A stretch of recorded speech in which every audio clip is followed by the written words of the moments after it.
A question asked courageously, answered honestly, and lived authentically can change your whole life. For me, that question was, how can I use what I have, what I love, and what I know to bless the lives of others? The School for Good Living and this podcast are one answer to that question. Hi, I'm Brian Miller. I know that the world can work for everyone, but that it won't until it works for you. I've created this to help you make the difference you were born to make. It's a series of conversations with thought leaders who are moving humanity forward. And in each episode, I explore their lives and the work they do. I also ask them to break down how they've gotten their books written, published, and read. This podcast is all about exploring the magic and mystery, and sometimes the misery, of the creative process. So if you have a mission, a message, and the motivation to share it, this podcast is for you. Welcome to the School for Good Living. Today, I interview Matthew Prescott, author of Food is the Solution: What to Eat to Save the World. Matthew is a leader in the global movement to make farming and eating more sustainable. He's a food advocate, which, come on, who isn't, really?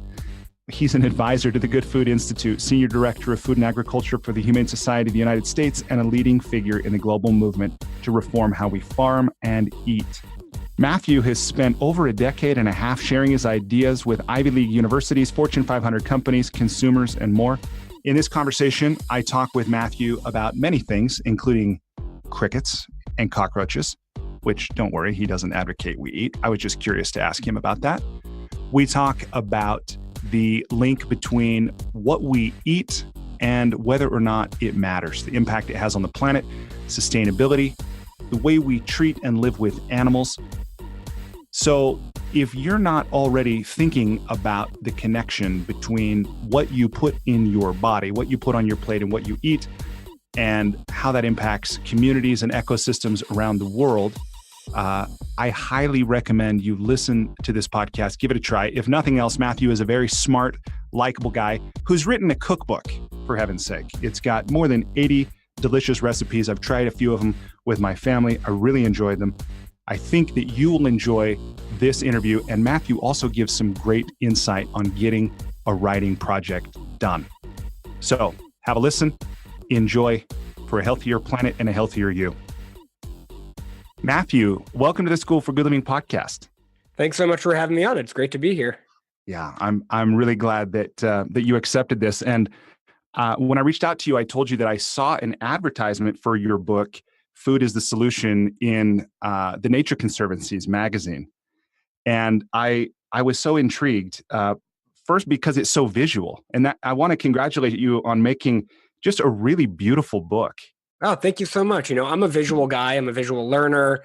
I like the visual arts. I'm just drawn to all things visual. And so when I set out to make the book, I really wanted something that was, visually appealing, that somebody could hold in their hand, that had a nice feel to it, a nice look to it, and that was more than just a, kind of typical cookbook or typical kind of manifesto on environmental issues.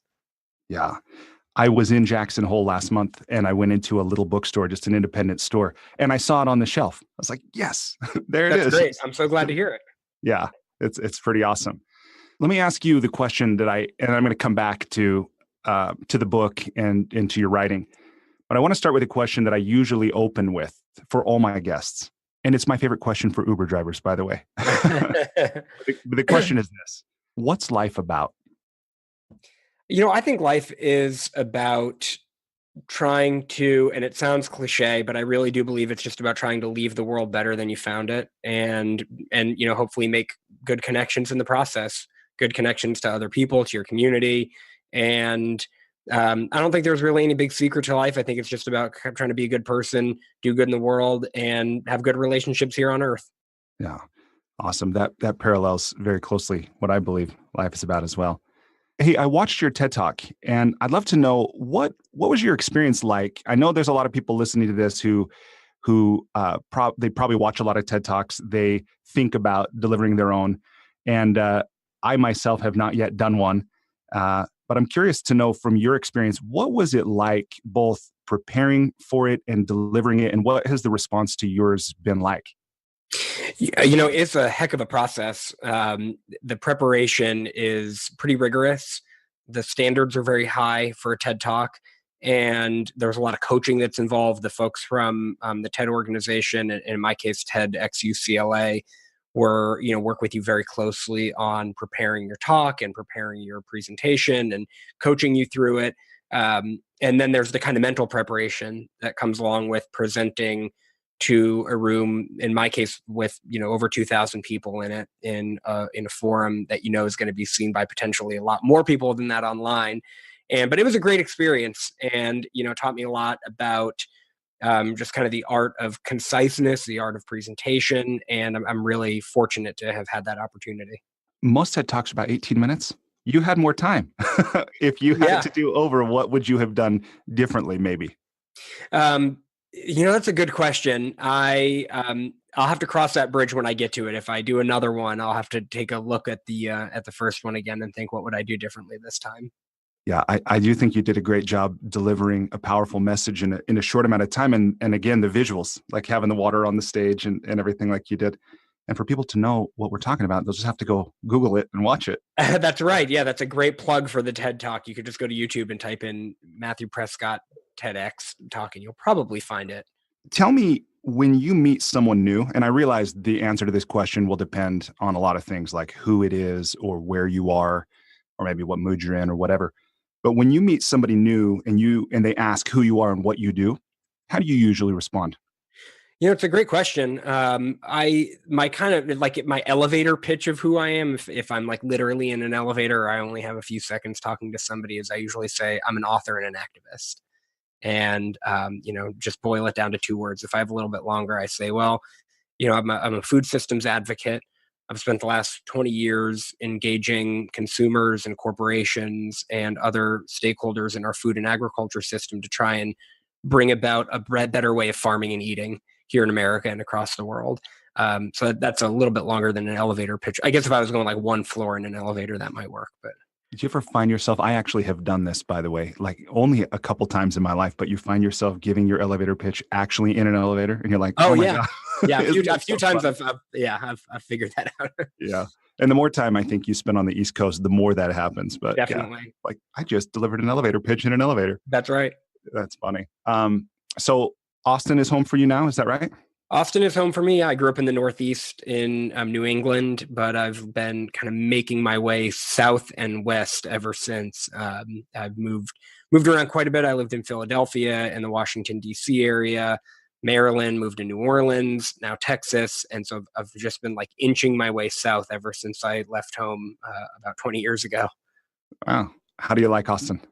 I love Austin. It's a great town. The food is great. I've got a lot of good friends here. The weather's fantastic. It's been raining all week, but normally it's bright and sunny and lovely out. If you don't mind the heat and humidity, it's a great place. I want to ask a few questions now, again, about your book, Food is the Solution, What to Eat to Save the World. Tell me, who did you write this book for, and what did you want it to do for them? I wrote the book for anybody who is concerned about the future of the planet and doesn't quite know where to start in their own lives when it comes to making a difference. And all of the best research now available says very clearly that one of the top factors when it comes to climate change, one of the top factors when it comes to virtually every major environmental problem we have today comes from the food we eat, and specifically comes from the fact that we eat so much products from livestock, so much meat and dairy and eggs. And so I wanted to present a simple solution that could appeal to everybody, or virtually everybody, which is we don't all need to go vegetarian and vegan. I certainly am. I've been vegan for almost 20 years now. And a lot of people are doing that, but that's not going to work for everybody. And I want solutions that work for everybody. And so in my book, I really centered it around the message of simply eating more plant-based foods. Again, we don't have to all go vegetarian. We don't have to all go vegan. We don't have to do it overnight. We don't have to do anything overnight, but we can all agree that eating more plant-based foods is a really, really good step in terms of combating climate change and other environmental problems. And so, I just wrote it for kind of the average Joe that wants to do a little bit of good in the world. I read every word before. I'll be honest, I didn't read every recipe. Okay, good. More than 80 recipes, but I did read, got about 75 pages of words and images in about the first quarter of the book that are really awesome, including a lot of other people that, like James Cameron wrote your foreword, and you've got a number of other people who've contributed short essays. how did you go about basically enrolling so many other people in your project? How did you get so many awesome contributors? Well, as much as I would like to think that the world really just cares what Matthew Prescott has to say about these issues, I think that incorporating other people's voices, I thought originally including other people's voices would just make it more broadly appealing and would lend more credibility to it, and would just bring other voices into the fold, and help people realize that there really are a lot of different types of folks all coalescing around this idea about eating more plants. And so, yeah, I was very fortunate to have, like you mentioned, James Cameron, the film director, wrote the foreword. The actor Jesse Eisenberg has an essay in there. The chef Jose Andres, celebrity chef, has an essay in there. And these are people who kind of span the spectrum of, you've got vegans like James Cameron, you've got vegetarians like Jesse Eisenberg, and you've got meat eaters like Jose Andres, and so many others in there, all saying the same message, which is no matter what we eat, no matter how we eat, let's all just try to eat more plant-based foods. And so, to answer your question, the way I went about getting those folks was just by asking. Yeah, I've been really fortunate in my career over the last couple decades to encounter various folks from the entertainment sector and from the food sector, and was able to just kind of tap into that network to garner some of that content. It was cool to me how, they were in some ways saying the same thing, but they all have a different perspective. Like in Jesse Eisenberg's thing, by the way, I love what he said about his family. No, like when his family stopped celebrating Thanksgiving and started celebrating Thanksgiving. Yeah. I was like, Yeah, he's got it. And I love Jesse Eisenberg's piece in the book because it brings a little bit of levity and humor to it. And, when we talk about environmental issues, it can be like a lot of doom and gloom. It can be pretty heavy stuff, and it doesn't necessarily need to be. And Jesse did a really great job of just bringing a little bit of humor into it. Yeah, for sure. Do you know any good jokes related to like being a vegetarian, being a vegan, anything like that? Oh my God. You know what? I do, but because you've asked me off the top of my head, I'm totally blanking. I'll have to All get right. back. If they come up at any point, please just I like will. I let definitely let Liz. But I think about this one that a friend of mine said, because by the way, I'm vegetarian. I've been vegetarian for a couple years, will. Oh, nice. and I stopped eating beef about 4 years ago, and variety of reasons. The one environmentalism is one, the sustainability aspect, health is one, and then for me also spirituality is one. But anyway, now that I have more of these conversations with people about it, one of the things that I have a friend who told me this, who said, yeah, an atheist, a CrossFitter, and a vegan all walk into a bar. And I only know because they told everyone within the first 2 minutes. Oh, that's funny. Yeah, I've heard that. And you know what? That does remind me of another good one I heard, which is how do you know when there's a vegan at your dinner party? How? Don't worry, they'll tell you. Yeah. Which, and I can see that. I mean, the thing that I see now being vegetarian is I have become more aware of other people's food sensitivities and allergies and preferences, including, and this is one thing I want to get your perspective about, is, like what the hell's going on with our food, right? I mean, like my wife, this was a couple years ago now. She came down. I have a little nook in my basement where I like to write sometimes, and I'll go sequester myself and close the door, and I turn off all the exterior lights, and I'm just focused. And so when I'm in there, people don't bother me because it's like, oh, Brian's in his little cubby hole, But my wife comes in and she's in tears. She's like devastated, right? And she's sobbing so hard she can't breathe. And I'm like, I honestly, what went through my mind was that she just backed over our 2-year-old. Like, Wow. I'm like, what happened? I'm like, what happened? Tell me what's wrong, And she's got this report in her hand, this 1-page piece of paper, and it's this ALCAT test, her blood test that's come back from a lab about all these foods that she has these sensitivities to and shouldn't eat anymore. And it's like this red, yellow, green column thing, and like all these foods she loves, berries and different fruits and stuff like this, and, eggs and soy and like all this. And she's like, I can't eat anything. There's hardly anything I can eat and be healthy, And I'm like, I have no idea why that happens or how it happens. But what's your take on, what's the short version of like why there are so many people who are having these intolerances and allergies and whatever else is happening with our food right now? Well, I mean, I'll be honest, it's not my field of expertise when it comes to food, food sensitivities and food allergies. But what I do think is happening in part is we pump our food so full of foreign substances now that I don't find it surprising that people are having increasing sensitivity. Take chicken, for example. Like chicken, mass produced chicken, or just chicken produced under normal conditions in the US is so filthy by the time the chicken is done with being slaughtered that chicken processors pump it full of chlorine. You have to handle it like a biohazard in your kitchen.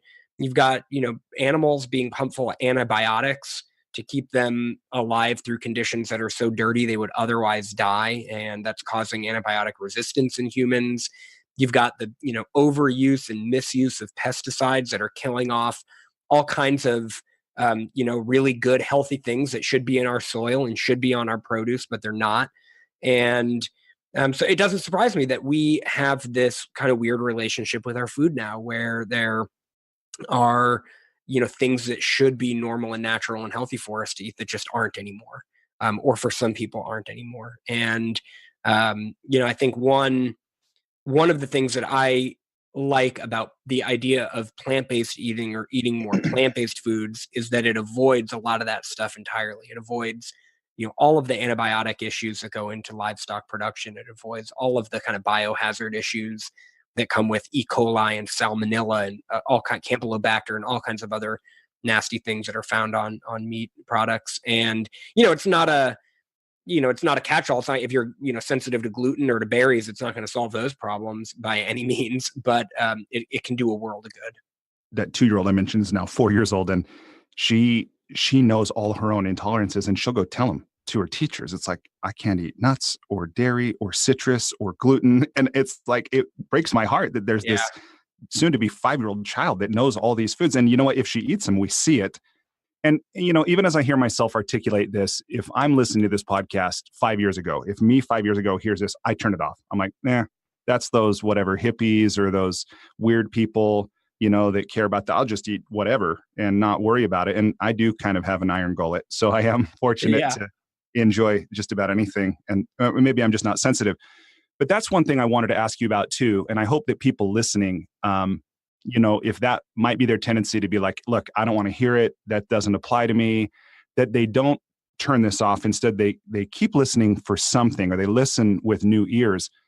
Because one of the things that I think happens is that these conversations are often just preaching to the choir, right? It's like, oh, there goes those environmentalists again, or there go those whatever weirdos again. And one of the things I would love to get your thought about is how does this, I mean, when it gets to a certain point, right? Like when the sea levels rise, or the water or the air pollution is so bad, or the trees are gone, like the Lorax scenario comes true, then it's undeniable. But my hope for us as a species is we don't have to wait till that point, right? So how can we go beyond just preaching to the choir when we have these conversations about sustainability? Yeah, it's tough for sure. I mean, there are a lot of, it's easy for some people, I think, to hear about environmental issues and kind of have a little bit of a disconnect, because the environment is this like kind of weird, big, impersonal thing. I work, aside from my publishing of the book, I work for the Humane Society of the United States on food and agriculture reform, basically trying to make our food supply more humane when it comes to the treatment of animals. And people have a much easier time connecting to that issue, because you can see a picture of chickens in the egg industry locked in tiny, tiny cages, and people can connect with those animals. You can see a picture of a pig locked in a cage for pork production, just in total misery, and you can connect with that animal. But it's harder to connect with environmental sustainability or climate change. It's not personal. You can't look climate change in the eyes. And so, one thing I tried to do in the book was tell it through the lens of people who are actually being impacted by it. Tell it through the lens of people who are dealing with drought and flooding. Tell it through the lens of people who are dealing with the impact of, mega chicken farms having popped up in their backyard. But I think that, I think that more and more people are starting to realize that we don't it's not that we need to protect the environment necessarily just because the planet has some kind of like innate value. We need to protect it because it's the place where we live. It's our backyard. It's the water we drink and the air we breathe. I read one study that all the world's fisheries are going to collapse by 2048 at the rate that we're pulling fish out of the ocean. And whether you care about the environment, whether you care about the lives of fish, is one thing. But if you like eating fish, then you should care about the fact that by 2048 we're not going to have any left to eat. And so there is a really kind of self-interested bent, I think, that that a lot of people are starting to realize when it comes to protecting the environment. Yeah, I heard this term recently from one of my other guests, Raj Sisodia. He talked about something called enlightened self-interest. Yeah, yeah, And so exactly. maybe that's the thing. But you know what?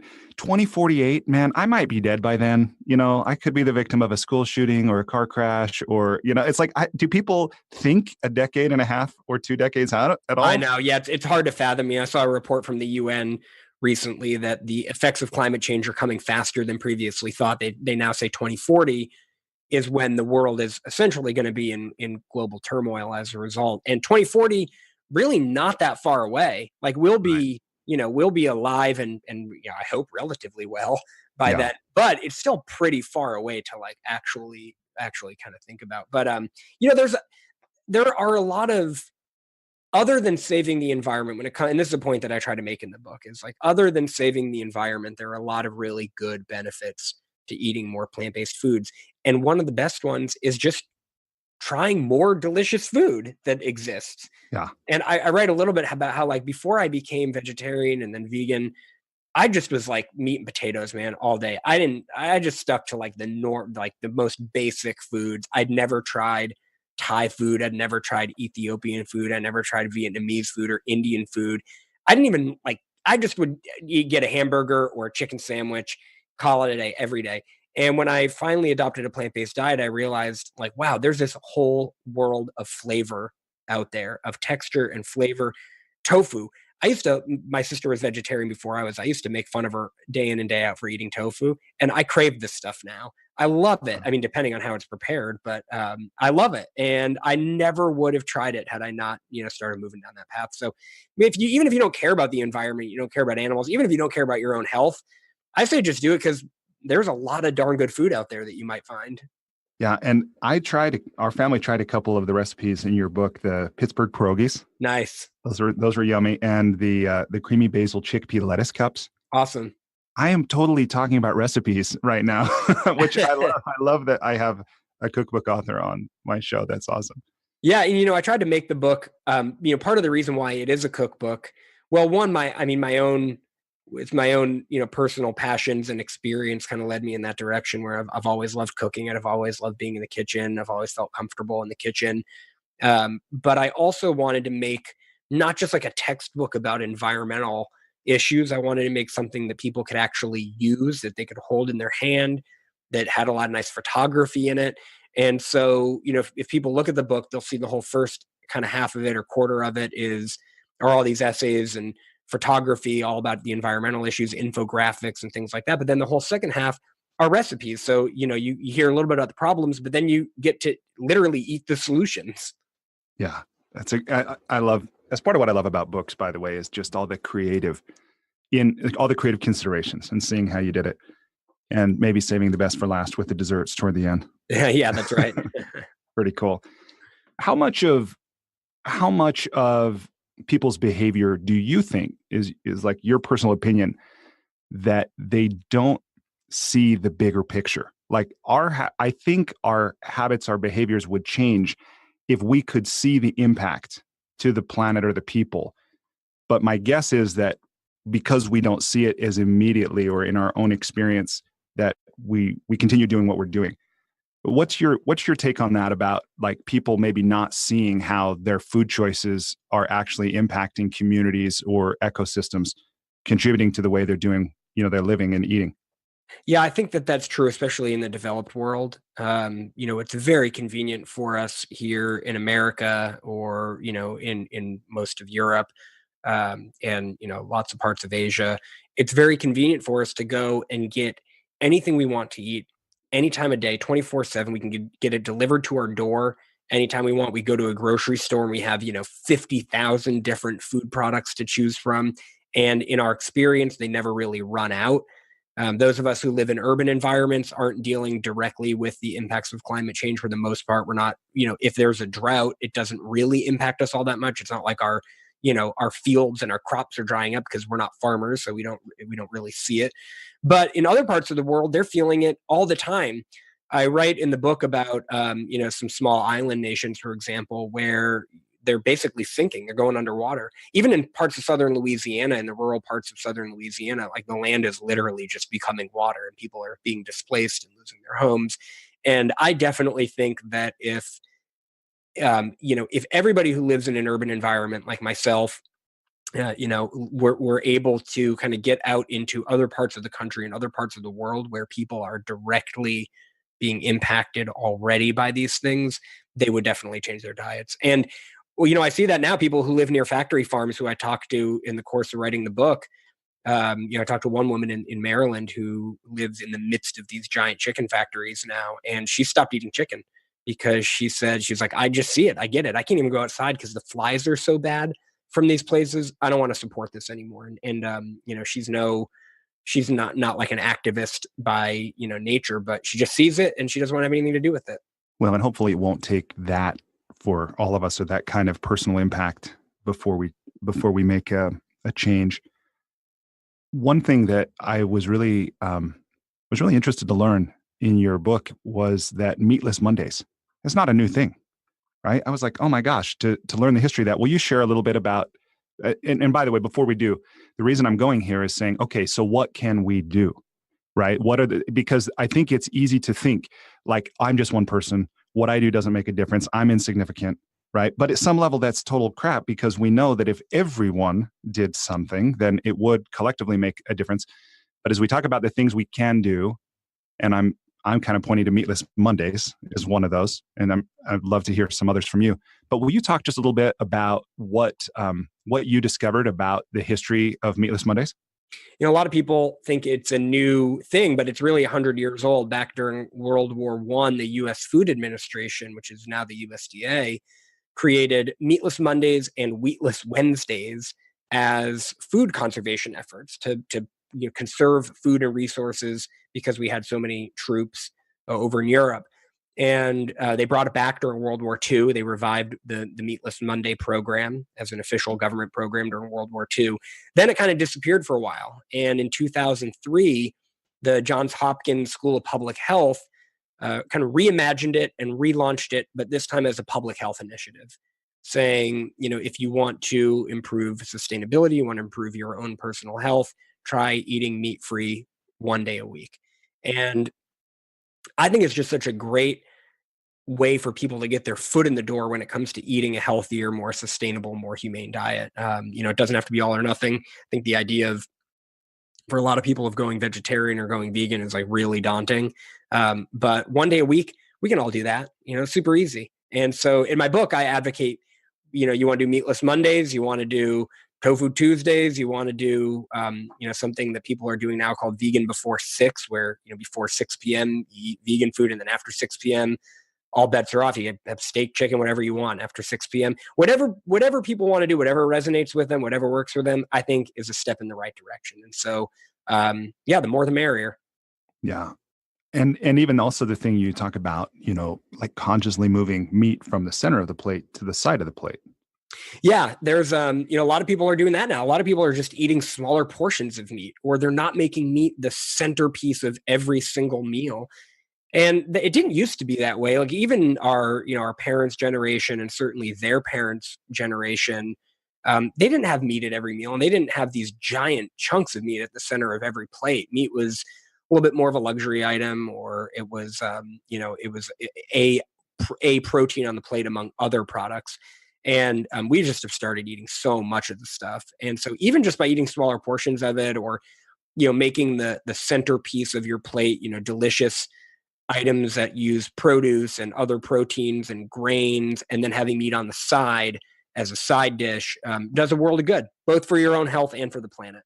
So again, I mean, these seemingly small things that collectively, especially, can have a massive impact, you know? It makes me think about something I saw. I don't follow him much, but I saw a video on YouTube a while back of Robert Reich. You know that guy? Yeah. And he was talking about something, his theory of social change, that I thought was really profound, where he said three conditions have to be met before social change happens. But if they are, it will happen like 100%. The number one, the disparity between the ideal and the real must be significant, which I think we're there with environmentalism or animal welfare. Two is that it must be broadly known.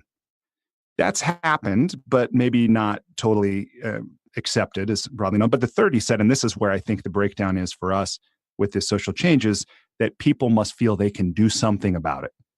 And I think right now, and that's part of why I feel called to do this work, by the way, of being a coach and a teacher, is to help people recognize their inherent power and to go beyond this sense of like, my life doesn't matter, the things I do aren't important, I can't possibly make a difference. So if you're listening to this, if you're this far into the podcast, and you're not already, converted, so to speak, to this idea of eating sustainably or being aware of the impact of your actions, I hope that you really do get the difference that you make or that you can make, because you already do make a difference. The question is, what's the difference you're making? Yeah, and I think the biggest way that people make a difference when they change their individual actions goes beyond just the impact that that change in action has. So, for example, if you decide you want to change all your light bulbs in your house to energy efficient light bulbs, that's great. It's going to save you a little bit of money. It's going to help the environment. But the bigger impact from that action is, look, your friends and family start coming over. They see that you've made this change, or maybe you tell them you've made the change, and maybe they start thinking about it and they make the change, and then their friends and family come over and they see it, they start making the change. It's a ripple effect. And the same is true with diet.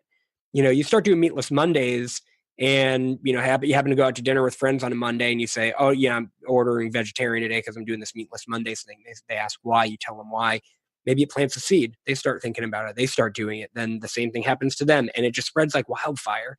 And so when we think about the impact that we can each have, I just think it goes so much deeper than what the change immediately generates for the world. And when we think about the ripple effect, it can just become so much greater. Yeah, for sure. And if you also understand, because I think what you're saying is absolutely true, and when you understand that none of us in this lifetime will ever, and maybe never, will ever fully understand the impact of our actions on others, on the planet, on existence itself. So just kind of getting that, we're all part of a bigger system, and we don't necessarily fully comprehend, our place in it or the impact we have on it, but we do have one. Yeah, and I think people feel good when they do things that are good for the world or good for other people or good for animals. Makes people feel good. All the social studies that exist out there about happiness and what makes people happy, it's not money or fame or prestige. I mean, those things can certainly make people happy in a certain sense, but the thing that all the science says really makes people happy is connecting with others and doing good for others. And again, it's like enlightened self-interest a little bit, but I think people will find when they start changing their daily habits, whether it's how they eat or the kind of car they drive or whatever it is, when they start changing their daily habits to purposely to try to bring about a better world, I think people will find a little bit of increased happiness and peace with their own selves. Yeah, I think you're right. Matthew, what was the most surprising thing that you learned during the course of researching and writing this book?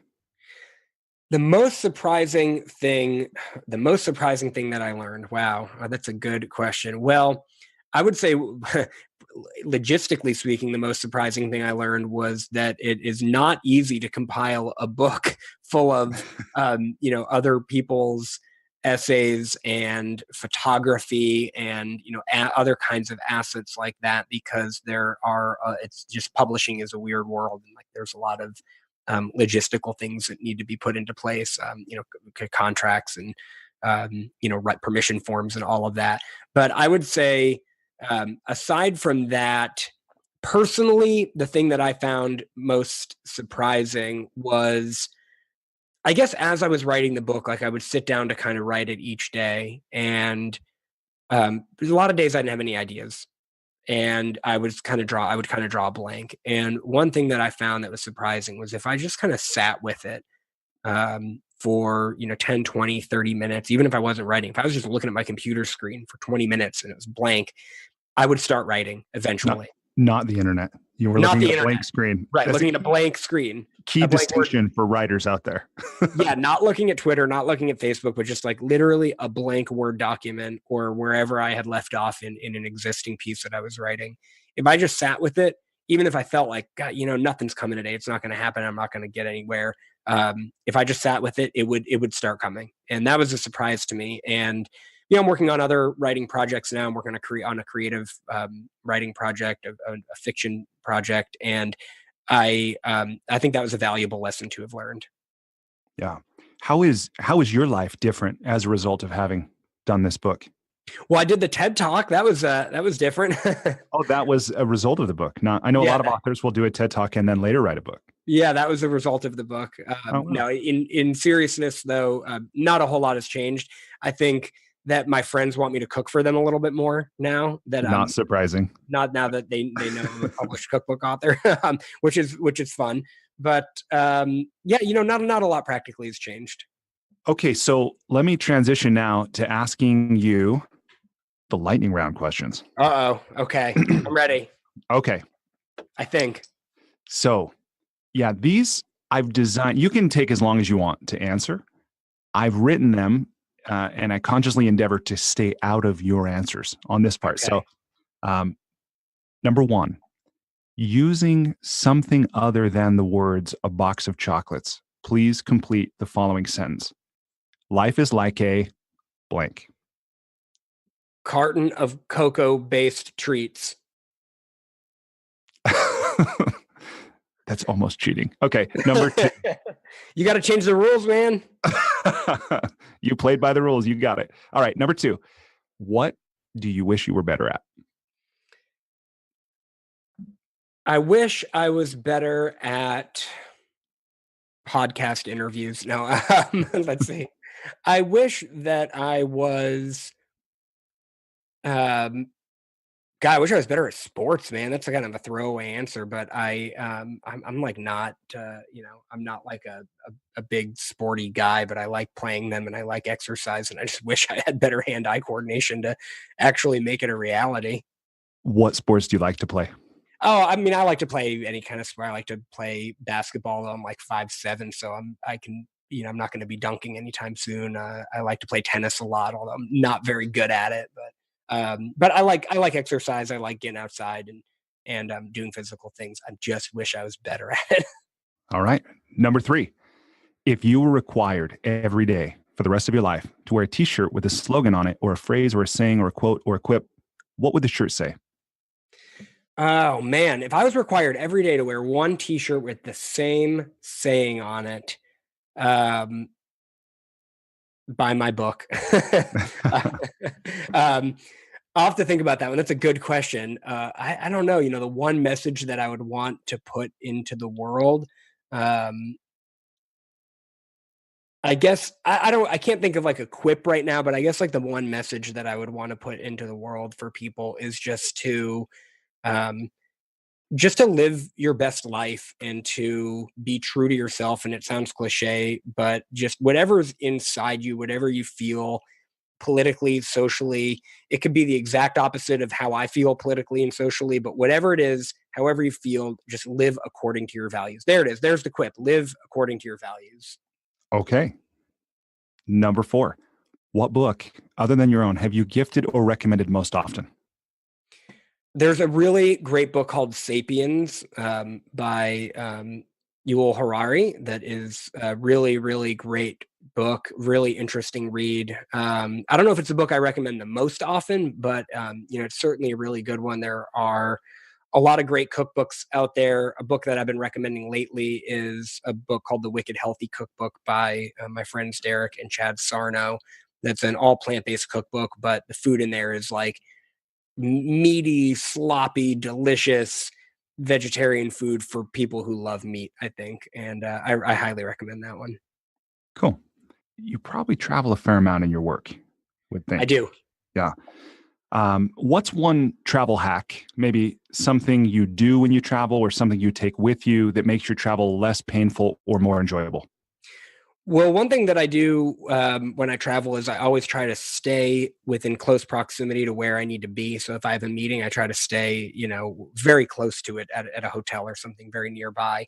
And sometimes that means not staying in the nicest places or the most glamorous places, but I value that kind of ease of proximity above pretty much anything else. Also, use apps, man. Travel apps are fantastic. There are so many. Every airline has one.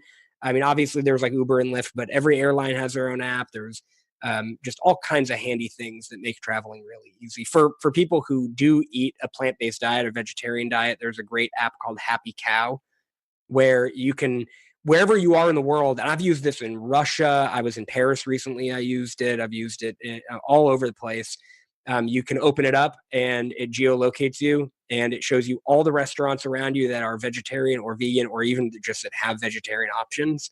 Wow. And it's really incredible.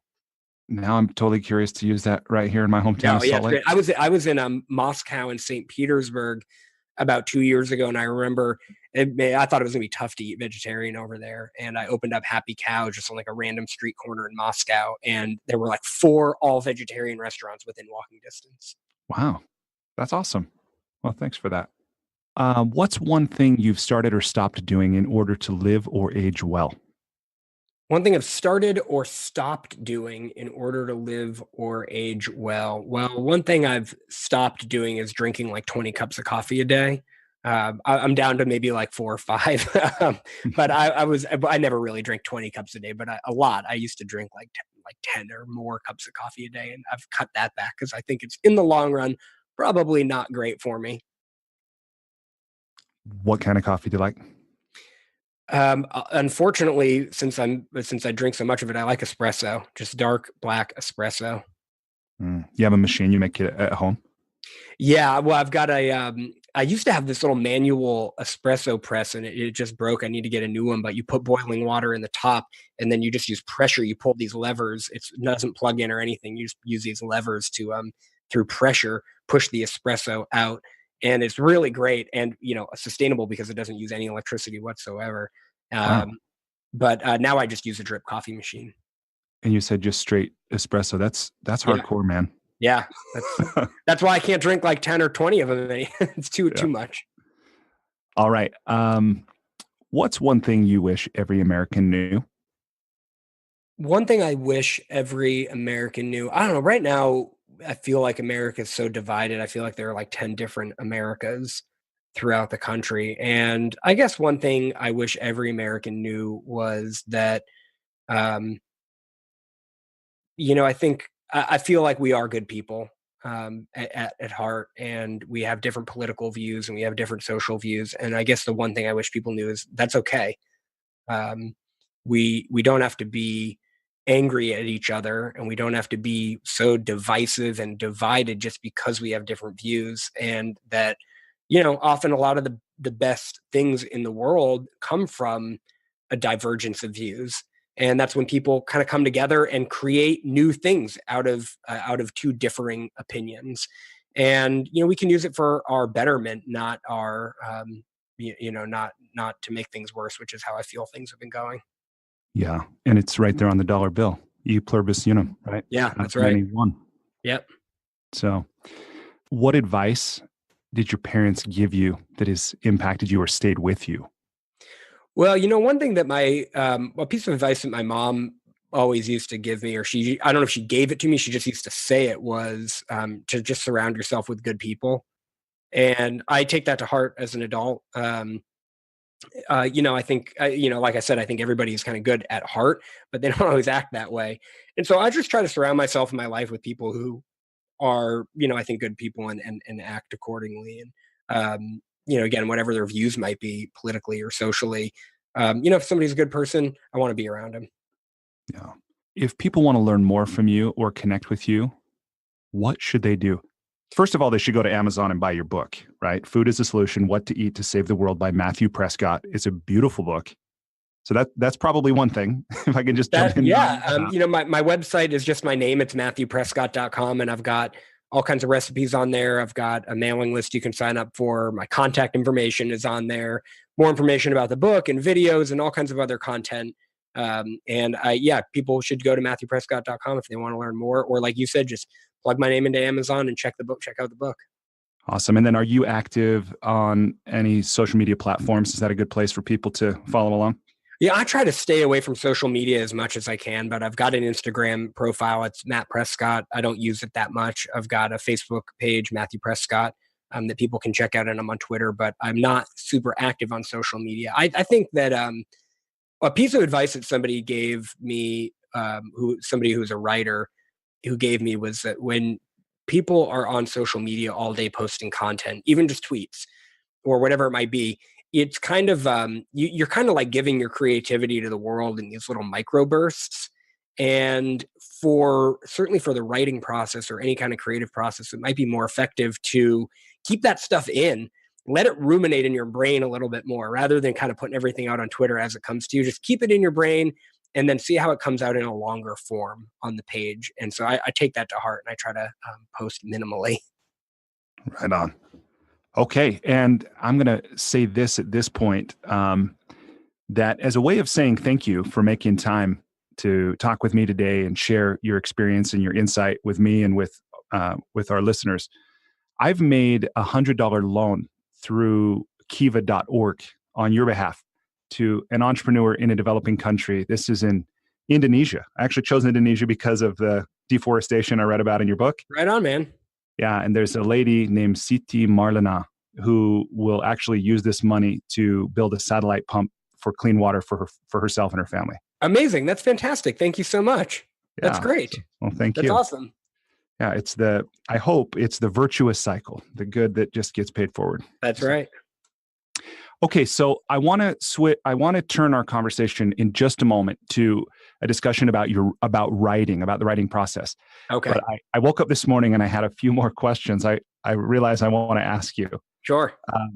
One thing I feel like this conversation might be incomplete without is a discussion about crickets. I want to talk about insects and crickets in particular. What's your take on? I know that's a broad question, but I did read something. I don't know if it was the UN or somebody. I saw something online that talked about this could be the world's next protein source and blah, blah, blah. But what's your view on insect protein?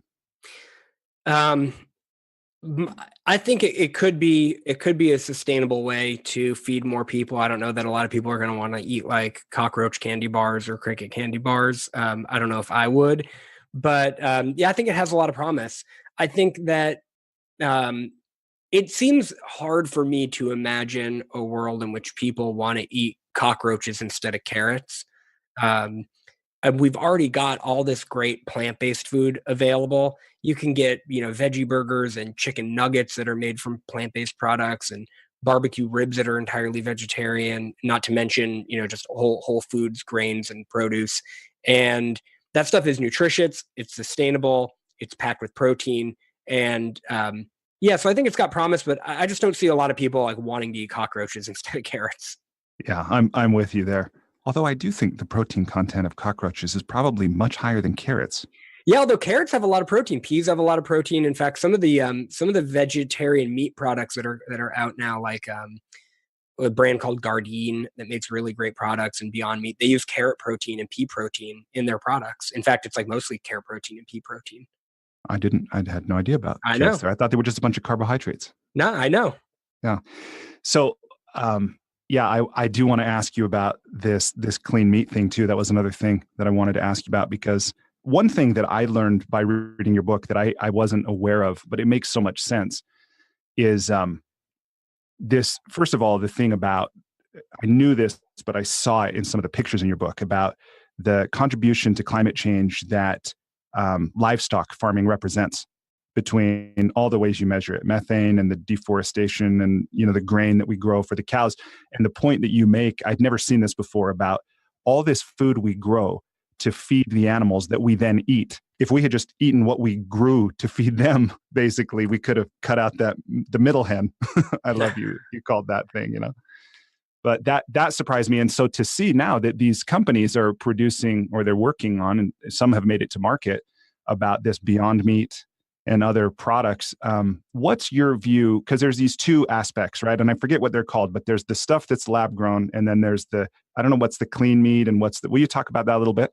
Yeah, so there's two types of like meat, or so-called meat that doesn't come from animals. Now, one is plant-based meat. So where you've got products like Beyond Meat or the Impossible Burger, for example. Those are meat-like but meat-free foods that come from plants. And so rather than growing grain and plants to feed to animals and then eating the meat that comes out of the animals, they're just turning those plants directly into food that has the same taste and texture as meat. And so in the case of the Beyond Burger, for example, there's like a lot of pea protein in there. We could grow peas and beans and grains to feed the cows to produce beef, or we could just turn that stuff into a burger directly. Then there's clean meat, which is other people call it lab meat.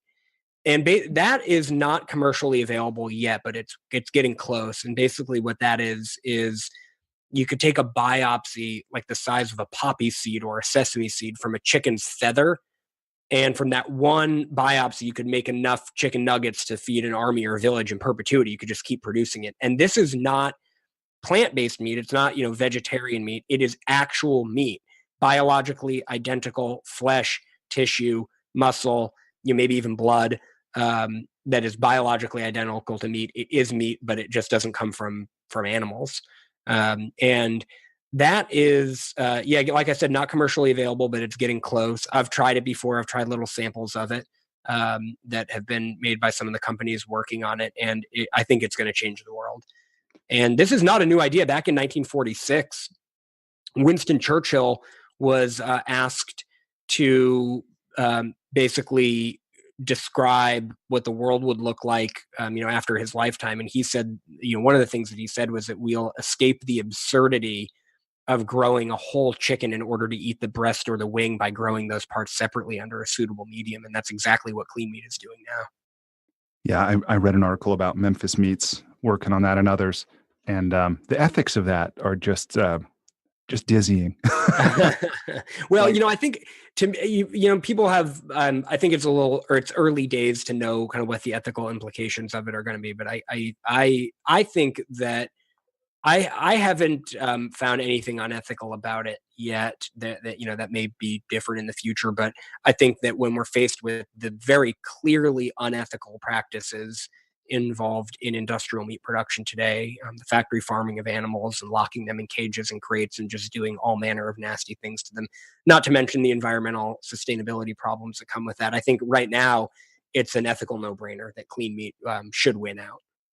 Yeah, I think you're right. And I think the market, I mean, we're seeing it in the growth of almond milk and these alternative plant-based proteins. Oh yeah, people want this stuff, man. The dairy industry is dropped by like $250 billion over the last few years, while sales of plant-based milk is skyrocketing. Almond milk, oat milk, soy milk, cashew milk, any kind of plant you could milk, people have milked now, and you can buy it at any grocery store. Yeah, it's pretty remarkable. And another thing that surprised me in what I read and what you wrote was this. Is it pronounced CAFO? The CAFO? Is it concentrated? CAFO or CAFO? Yeah, concentrated animal factory farms, basically. I didn't know about those. I mean, I guess I kind of had some awareness, but I didn't really know that. In fact, my wife and I we don't watch very many series on TV at all, and I'm hesitant to admit this publicly, but we found this one series that for some reason we watched called The Strain. Have you ever seen this? No, I haven't seen it. So it's this story basically about zombies, but at one point these zombies start factory farming humans. And so when I read your book and I'm like, oh my gosh, I think that must have been like the social commentary that series made. Yeah, that's funny. Wow, I'll have to check that out. Yeah. It's the way that we farm today isn't the way that our grandparents farmed. Back in 1950 in the US, we had only about 500 million farm animals across the entire country. Now we have 10 billion. That's almost a 10,000% increase in the number of animals being farmed. Meanwhile, the number of farmers has dropped by 60%. So you've got 10,000 more animals being farmed by fewer farmers. That's factory farming. Yeah. And the way that we've done that is by, you take 200,000 chickens and you cram them into basically an empty warehouse or an airplane hangar. You take 500,000 egg laying hens and you put them into tiny little cages so small they can't even spread their wings and just make them pump out eggs. It's a really terrible system, and it's unsustainable. It's certainly inhumane, and it creates products that are unhealthy. And that's why we see so many antibiotics, for example, because these conditions are so bad. If the animals weren't being pumped full of antibiotics, they would just die. Yeah. Well, and you make a statement, something to the effect that if we treated our pets the way some of these animals are treated in this factory farming operation, it would be illegal, right? But there's some kind of special dispensation that's granted because it's a certain type of animal or it's part of a food system or something. Yeah, the way that if somebody were to do to a dog or a cat what is routinely by matter of standard practice done to a chicken or a pig, they would be in jail for it, for extreme animal cruelty. I mean, at the lightest end of that spectrum, you think if you've ever had a dog or a cat spayed or neutered, you take them to the vet. They put anesthesia in so they can't feel the surgery and they spay or neuter them. If the vet did that without anesthesia, that vet would be, have their license stripped and they'd go to jail for animal cruelty. But we castrate baby pigs day in and day out in this country without anesthesia at all, just with a knife on the farm. And that's the least of it. That's like the best moment in their life. Probably the things we do to them are just, really horrendous. And for me, that was one of the big reasons why I decided to adopt a plant-based diet. I figured, I wouldn't do these things myself to an animal. I don't really want to pay somebody else to do it to them. And that's why a lot of people now are eating less and less meat or eating smaller portions, because it just is, it's not great. Yeah. And I think, again, when people become aware, right, and this is where for me, it's easy to maybe get on a soapbox, but I don't want to make anybody wrong about the way they choose to live.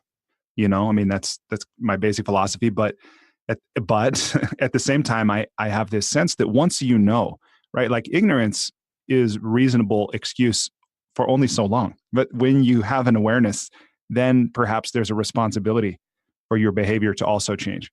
Yeah, definitely, and I think that people get that, and I'm in the same boat. I don't want to be in the position of like telling anybody what they should or shouldn't eat or have to eat, or making people feel bad for what they choose to eat. And look, I mean, food is a highly personal thing. It's wrapped up in family and tradition and religion sometimes, and it's hard for people to change their eating habits. It really is. It's not an easy thing. It's by the time we become adults, we've been, a lot of us have been eating kind of the same things day in and day out. And again, often with a lot of implications on our family life, our social life, our religious life. But I do think that as more and more people start to realize that there are great tasting foods out there that are healthier, going to help them live longer, be more sustainable for the planet, avoid animal suffering, more and more people are making that choice. Yeah. And then again, and I know you don't necessarily talk much about this in your book, which I think I understand, but there's also the spiritual dimension too. If people choose to explore that. But I remember a few years ago when I began meditating every day, that some of the teachers I learned from who were from India, talk about, and they do. And this is an area I haven't fully figured out how, I'm not comfortable talking about myself, but these ideas of, fruit is because it so efficiently processes sunlight, that there's this one aspect of it's the closest thing you get to eating light, and this kind of thing. And then similar, like these denser materials, these meats, if they're in you, it's longer to process. Your body is maybe not as sensitive to different, energies or, just awarenesses. If it literally, it doesn't pass through your system as quickly. So it's this kind of dense matter. And then this last idea that, something Sadhguru talks about how, there's this term, the Annamaya Koshi, the food body, literally meaning, what we eat. Our body is the closest piece of earth to us because it's from the earth. It's literally the earth, and what we eat becomes us. So absolutely, the food it's a very, very personal thing with a lot of implications. It's easy not to think about sometimes. And there are, so many world religions have roots in or have regulations around what we eat, or have doctrines around what we eat, or philosophies around what we eat. You look at, for example, in Judaism, there are going from time immemorial regulations on how animals ought to be processed to avoid pain and suffering. That's kosher slaughter. Unfortunately, it isn't really practiced today the way that it is meant to be, and kosher slaughter is kind of a nightmare nowadays. But the point being that for a long time, Jews have held this belief, and I grew up in a Jewish household, that animals ought to be treated well at slaughter. There's a big movement right now in Christianity. A lot of people becoming vegetarian or eating plant-based diets for Christian religious reasons. In the Bible, God, talks about a time when even the lion would lay down with the lamb, when even the carnivorous animals weren't carnivorous anymore, and He gave us, all the green things on the planet to eat, all the fruits and vegetables to eat. And it wasn't only until a time of crisis that He permitted the eating of meat in the Bible. And so you've got all these Christians now who are kind of tapping into that and adopting a plant-based diet. Obviously, Buddhists are in large part or supposed to eat a vegetarian diet. And, there's a lot in the Quran about food, obviously. And there's just such a spiritual aspect to eating in general, and especially plant-based eating. Yeah. Have you heard the Jim Gaffigan bit about organic being a term that really means 3 times as expensive? No, but I like it. I should check it out. Something like that. Yeah. All right. Now the writing questions. Tell me about the moment that you knew you were going to write this book. You know what? My ideas come to me in weird places, and I mean physically in weird places, like in the shower, or while I'm at the sink washing dishes, or out on a run. And I was just out on a run one day, and I don't know why, but it just popped into my head that there's no environmental themed cookbook out on the market, and that we've got a lot of people who are now clued into the fact that what we eat has an impact on the environment, but there's nothing out there for those people to actually use as a cookbook. And just right then and there, while I was out on that run, I just decided I'm going to write this book right now. And I think probably about 8 or 10 months later, I had a publishing deal for it. Wow. How long ago was it that you had that run where you decided you would write it? That would have been, I guess, in 2016. So that was just about 2 years ago, or maybe it was like late 2015. So that's a pretty short timeline for getting a book like this and working with a New York publisher and getting it done. Yeah, and so you asked about my writing process, and part of the reason why that timeline was pretty short for me is I tend to like have ADD or ADHD or something. I can't sit still. I can't like focus on any one thing. And that makes it difficult to do something like a big writing project or put together a big book.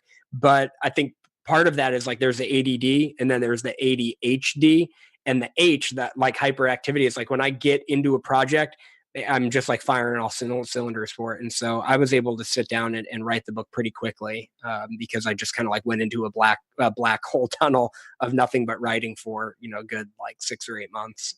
Wow.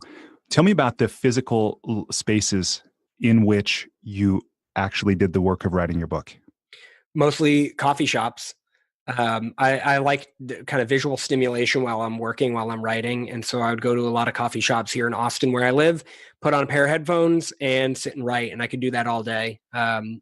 Aside from coffee shops, my office at home early in the morning, I wake up really early, typically 5:30, 6 a.m. And I like to get my day started. And so I kind of work from my office at home while it's quiet. My wife is still sleeping. The sun's not even up yet sometimes. Once the sun comes up and the day starts, then I head to a coffee shop and I work from there. Wow. What was the soundtrack for your work? With a soundtrack for my work, I'm trying to remember, I listen to a lot of classical music when I write, just because I have a hard time listening to, not because I love classical music per se, but because I have a hard time listening to music with lyrics when I'm trying to write, because I find that my brain just automatically starts like singing along with the lyrics or getting distracted by them. So I try to find music that is all instrumental. What classical did you find an affinity for? I wish I had a better answer for this, but honestly, I would just put on like the classical mix on Spotify. Oh, wow. Right on. What was the best money you spent as a writer? Photography. The best money that I spent in producing the book was in hiring a really great photographer who is also a great plant-based chef in her own right and has 2 cookbooks out now named Jessica Prescott. Same last name as me, no relation whatsoever. Wow. But she is a really skilled food photographer and just did a great job with the photography for the book. And she's got a couple of books out. Vegan Goodness is one, and then Feasts of Goodness is a new one that she has out that are just beautiful, beautiful little cookbooks. How did you get connected with her? Um, I saw her book in a store and I loved it. I loved the photography and I thought, this is what I want for my book. And she happened to have the same last name as me. So it caught my eye like doubly. And I just reached out to her. I just found her email address online, sent her an email and said, hey, I saw your book. I love it. Here's what I'm working on. I don't know if you'd be interested in collaborating. And to my surprise and delight, she was. That's awesome. That's great. Tell me about, if you had one, and I imagine you probably did, the book proposal for this book.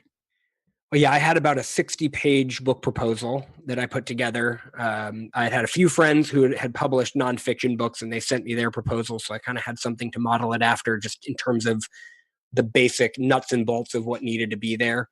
And first I wrote most of the book, not the recipes, but I wrote most of the essays and the narrative content.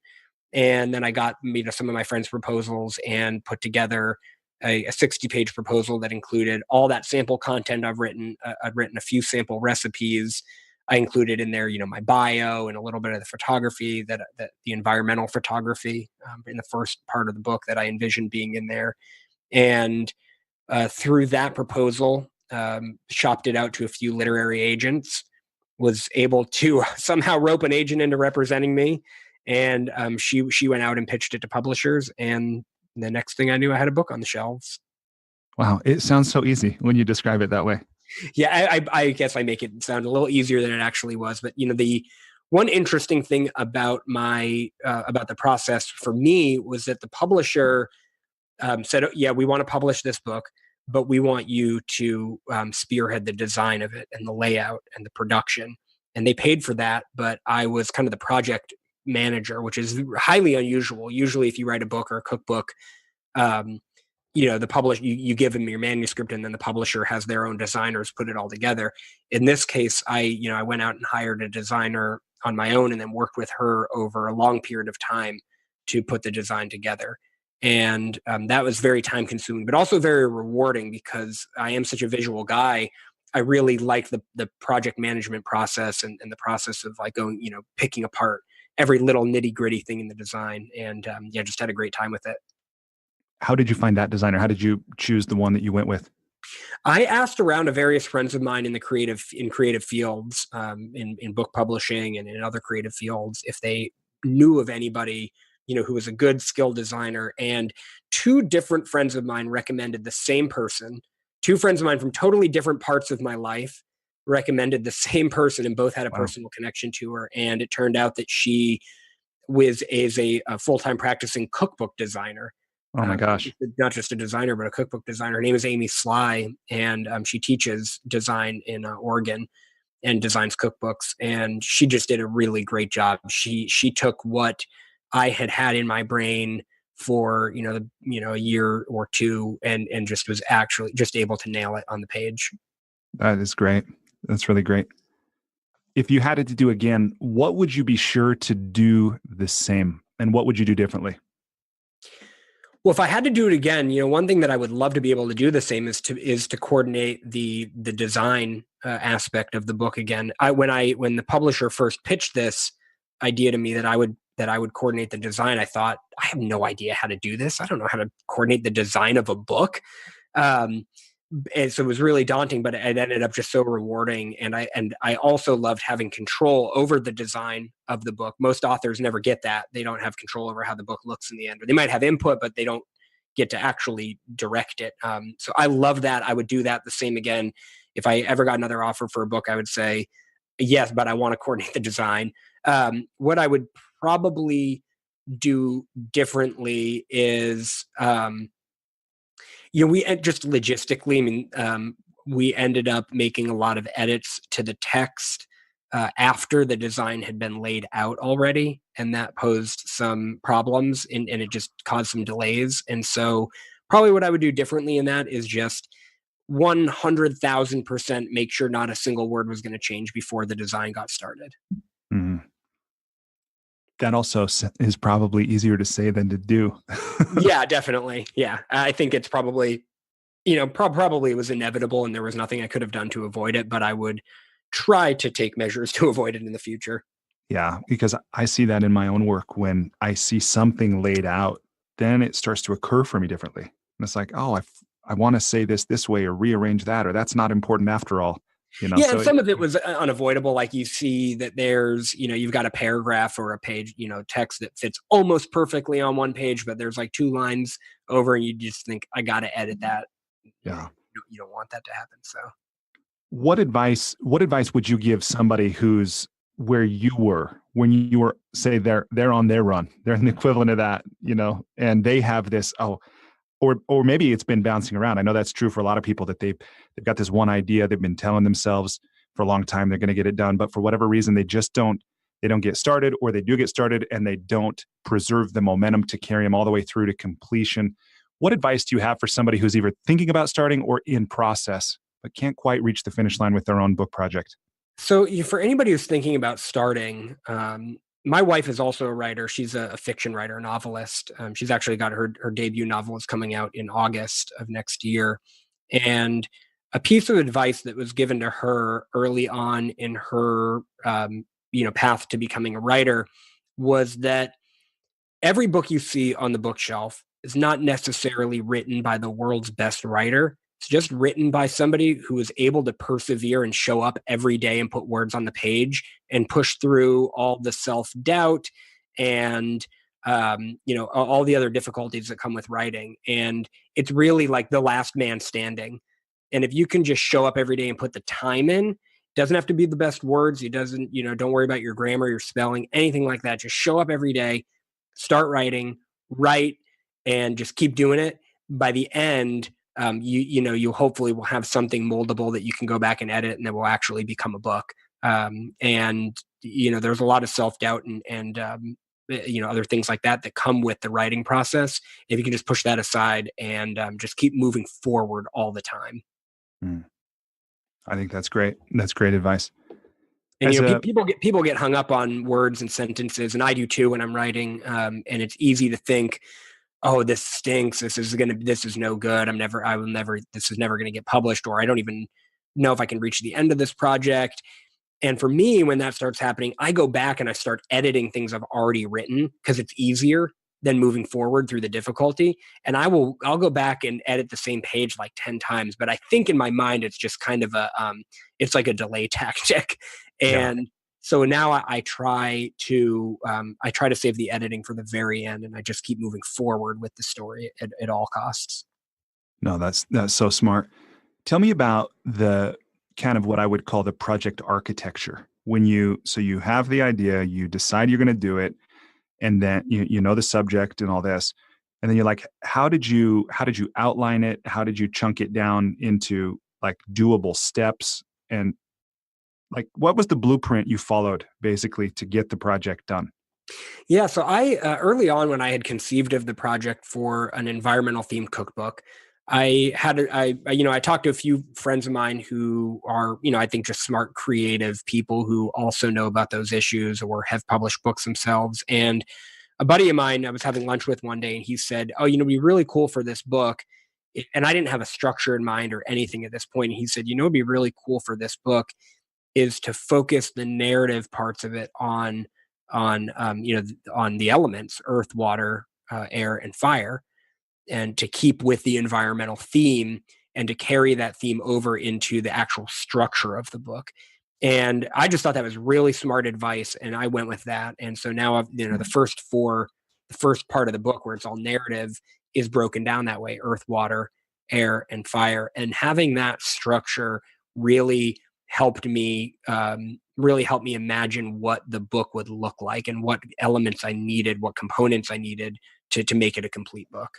That's part of what I love about the creative process. Like you have a conversation with somebody, they suggest something, you can either accept it or reject it or refine it in your own, and you did, and it was a part of your thing.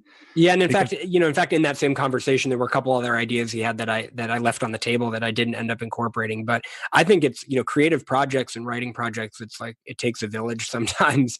Yeah. And I would love to be the kind of writer or the kind of creative that can like sit down and from my brain just make anything I want.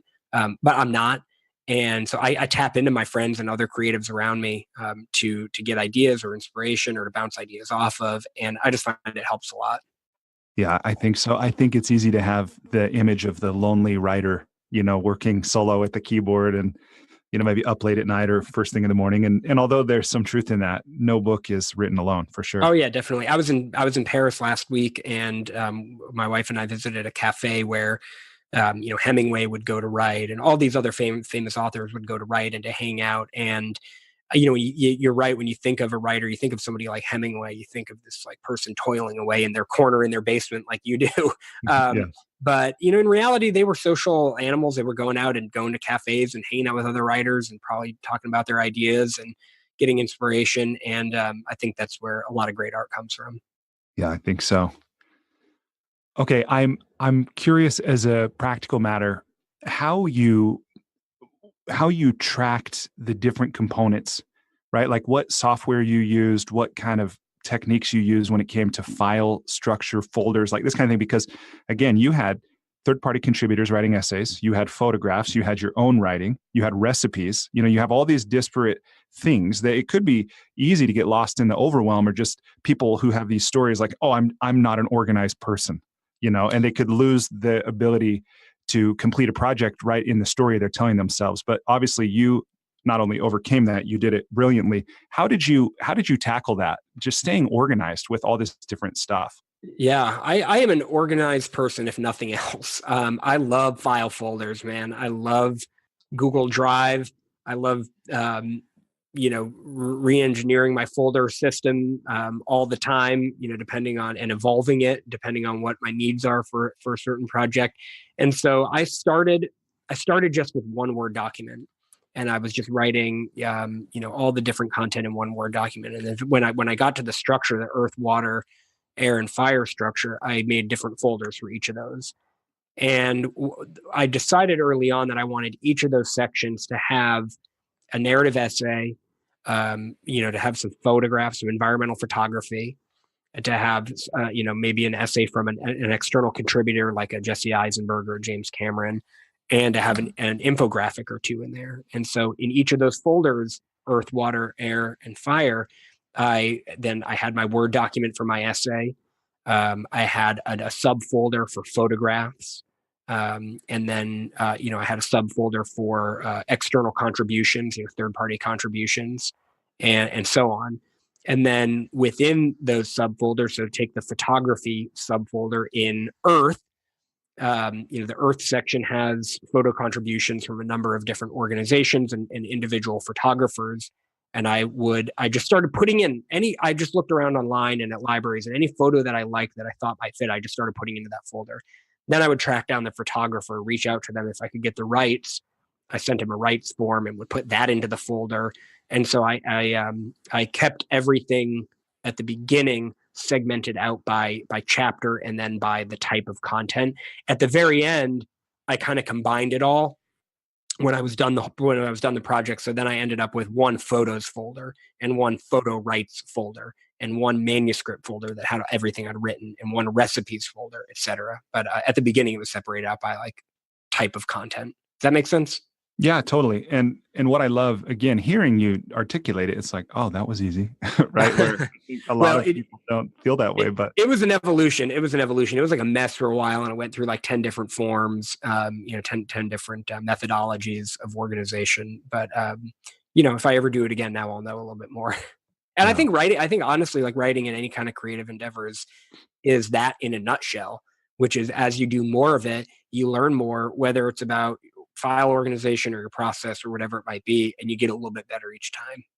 Yeah. What kept you going through this whole thing? I mean, it's a long project, right? Like what kept you at this every day? I'm mission driven, I'm mission oriented. And so, the thing that kept me going was just knowing that there are a lot of people in the world who care about the planet, care about their health, want to do a little bit better, but don't necessarily have the resources to do it. And also knowing that there was nothing like the book that I wanted to produce for them, which was something that's not just a cookbook and not just an info book, but both, and also highly visual and nice to hold. And I just thought, I think this can do a lot of good in the world. Then, once I got a publishing contract, that kept me going because I was Yeah. contractually bound to keep going. Leverage right that didn't there. hurt. Yeah. That's awesome. Okay. So just a couple more questions. I'm curious to know if you have any rituals. It sounds like coffee and espresso might have been a ritual, but were there other things like I know some people have a certain robe that they wear or they light a candle or they whatever, some kind of thing. But did you have any kind of writing rituals or writing processes, habits that you observed? Well, coffee was a big one. I love the idea. I love the act of sitting down with a hot cup of coffee to start my writing project. And so I think almost every time I sit down to write, it comes with a cup of coffee, which is probably why I drink so much of this stuff. But I really love that. I find it soothing and comforting, and also, I mean, coffee is coffee does help you concentrate biologically, physiologically. It's good for concentration to a point. And so that was one ritual. Another ritual is, and I didn't always do this, but I found some value in it. So I tried to do it more and more. Is I would wake up early in the morning and exercise, do some kind of exercise first thing right off the bat. Drink a glass of water, a cup of coffee, go for a run, do some kind of workout at home, take a shower, and then start writing. And I found that exercising first really helped clear my brain out a little bit. And that it was easier for me to sit down and write if I had just exercised and if I had just slept as well. Writing in the morning for me is like gold. My most productive time of the day. Yeah, I experienced that too. I love what you're saying about getting exercise. I mean, that whole thing, being rested. And I didn't. Two books that I recommend to people are, one is a book called Daily Rituals, which is just a really interesting little kind of pocket book about daily rituals and habits that you can form, especially good for creatives. And then another is a book called The Artist's Way. Yeah, I love both of these. Julia Cameron's Artist's Way.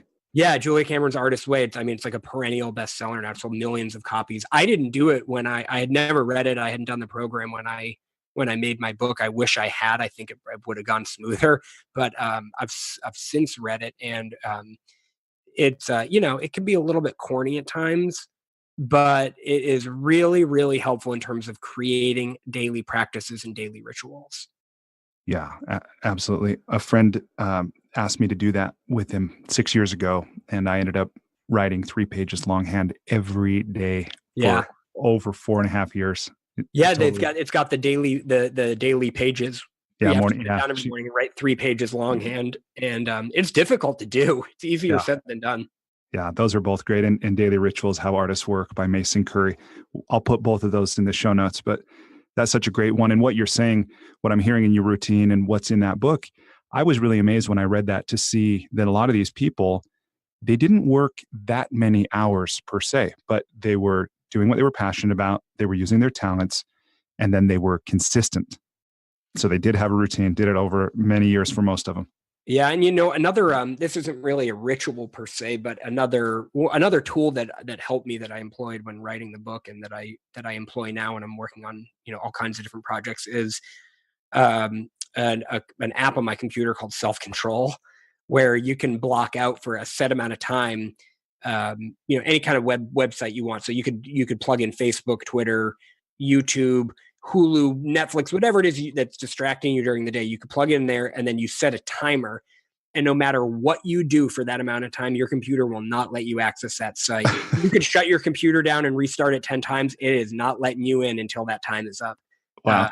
And it's really, really helpful. I don't get too easily distracted by internet things when I'm working, but like just enough to find that useful. Self-control. Yes, it's called Self-Control. there's an app for that. Who knew? That's so brilliant. Yeah. It's a real statement on our state of distraction now, but it is what it is, and it's helpful. No, that's great. What are your aspirations for this book? I have one aspiration, really. I would love people to read it.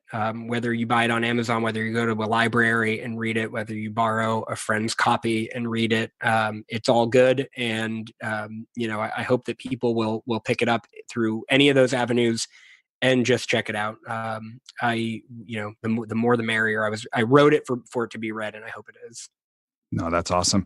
Well, and on that theme right there, by the way, I have a little library here in Salt Lake that is a private library, but I let close friends borrow books from it. And if I don't know where this podcast is going to go, and this might be, I might later regret this, but I'm going to go ahead and say that if you're a personal friend of mine, or if you've come to any of my events, like my mindfulness mornings or any of my book clubs or writers groups or whatever, and you want to borrow this book from my personal library, you're welcome to.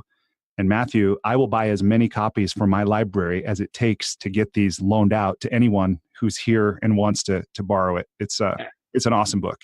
Excellent. Salt Lake City, folks, I hope you go and check out that book. Yes. Okay. And then the last thing that I want to ask you is, what question do you wish somebody would ask you about this book but hasn't yet? Oh my gosh. You know what? I've been so fortunate to do so many, podcasts and media interviews that I feel like every question has been asked so far. A question that I would love to be asked that I haven't been asked. Like, what's your favorite recipe? People have to ask that, right? Oh, I get that. That's usually the first question that gets asked. I think that's why I didn't ask that. Yeah, I appreciate that. And the answer is they're all my favorite, obviously. It's like saying, who's your favorite kid? Right. You pick one. I would say, one question that doesn't come up all that much is what it was like to meet the different folks who I write about in the book who are being impacted by these environmental problems in their own communities. And, because that's such a big part of the book, I wish that topic came up more, and I try to bring it up more when I can. But, for example, I took a trip out to rural Maryland, and I met with this woman named Lisa and her husband, Joe, and they live in the shadow of these chicken factory farms now. Totally normal, like suburban neighborhood in most ways, split level homes and basketball hoops in the driveways. But then like every fourth or fifth house, you're driving through this neighborhood and there's just this chicken warehouse, and it's got buzzards flying overhead, and it's got dead chickens along the side of the road, and flies so thick you can barely go outside, and the air stinks. And when we think about environmental problems, it can seem like far away, it can seem impersonal, but I got a lot out of actually visiting these places and meeting with these people and seeing what the impact on their life has been, because it just really made it so much more personal for me. And frankly, it gave me more drive to complete the project to the best of my ability, because I thought, there are a lot of people kind of counting on this information getting out there. Yeah.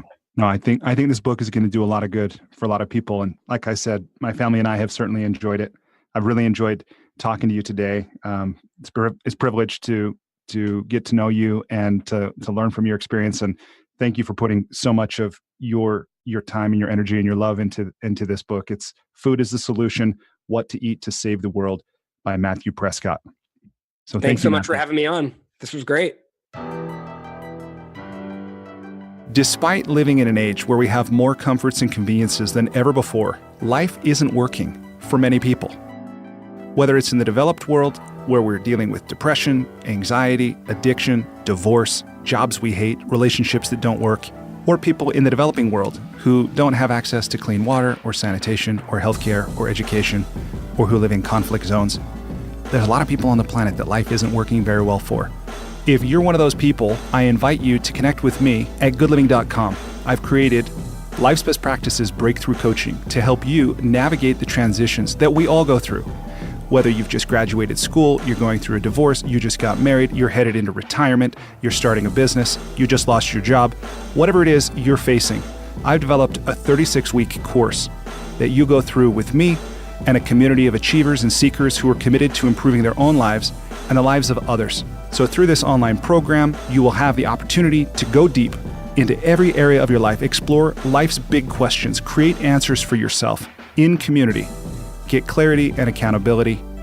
If that's something you're interested to learn about, I invite you to contact me directly at brian@brianmiller.com or by visiting goodliving.com.